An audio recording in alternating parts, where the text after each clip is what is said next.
ГСП онлайн. Городские новости сейчас. Мэр Ухты Магомед Османов проинспектировал ремонт тротуара по улице Первомайской. Работы пешеходной зоны в старом городе должны закончиться к концу сентября.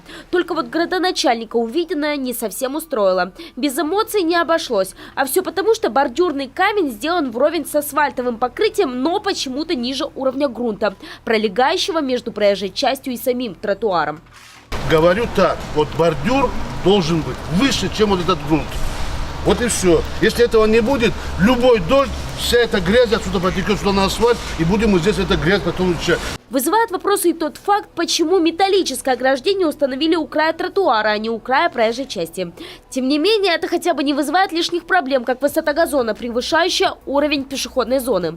Мэр резюмировал: недочет нужно устранить. Подрядчик, выполняющий работы, а именно компания Темдорстрой, видит решение проблемы в удалении слоя грунта. Но Магомеда Османова такой ход мыслей, кажется, не очень устраивает. Он считает, что подрядчик должен решить проблему за свой счет, соблюдая техзадания.